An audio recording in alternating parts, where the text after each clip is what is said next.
So good morning everyone, welcome back, and my name is Arslan and you are watching Proper Tech Tutorial.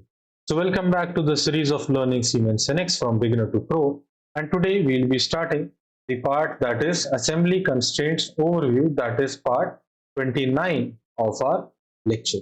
So I'll just let you go through the syllabus. It will be just an overview like assembly constraints overview, what various types of constraints, and how do we evaluate part position status, and how do we show degrees of freedom. These three things will be understood in this lecture. So without any further delay, let's start.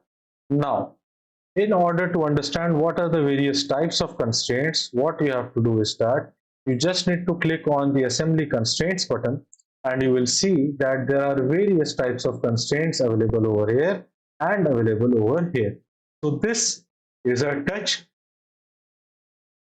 and or align constraint. This is a constraint concentrate. This gives you the option of giving a distance. This is a fixed, as we learned in the how to create an assembly in that part.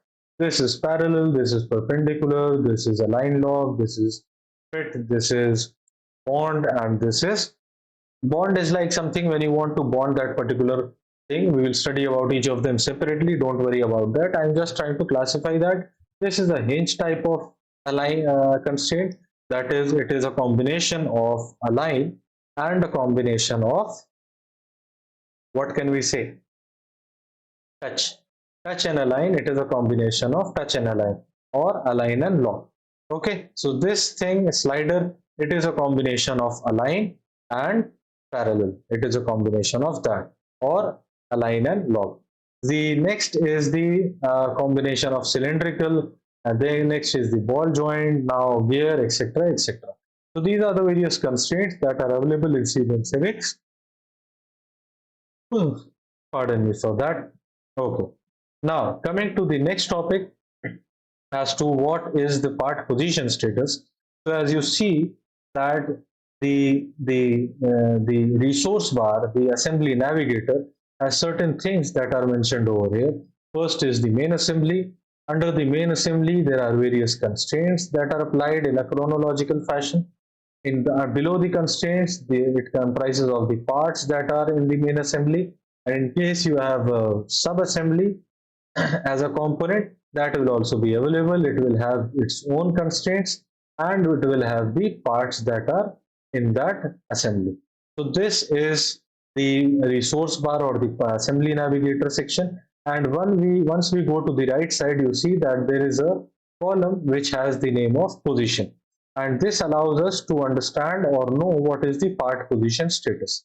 For example,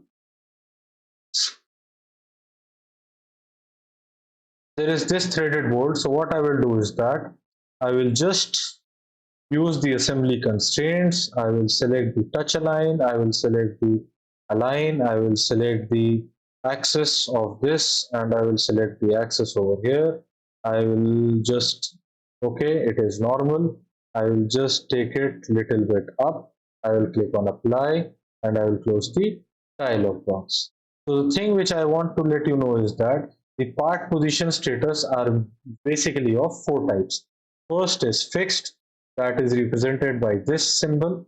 Second is fully constrained, that is represented by a filled circle. The next is the semi-constrained or partially constrained, that is represented by a semi-filled and a semi-empty circle. And last is the unconstrained, that is represented by the empty circle.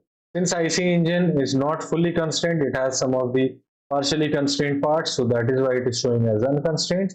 And also the IC engine can be moved anywhere, wherever we want. It is not fixed in itself also, that is why also. So this is the four basic types of classification of part position status. I'm very exhausted, man. Now, coming to the thing of show degrees of freedom. So how do we know the degrees of freedom is that I will just write freedom, and it will give me the command of show degrees of freedom. I will click over here. I will again click over here, and you will see that the component selection is required. I will select this, and Where did it go? Where did it go? Show degrees of freedom. Component name.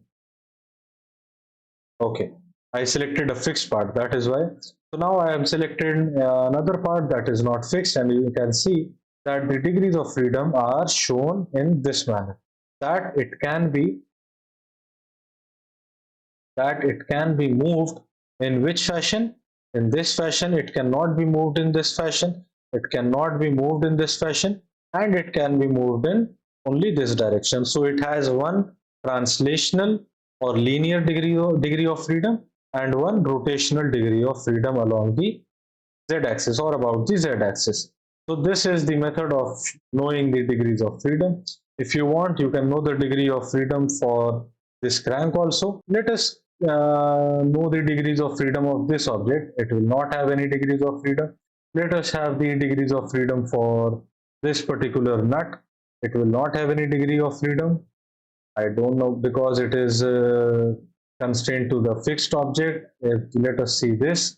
If it has any degrees of freedom, we'll see, and it has degree of freedom in that Z domain.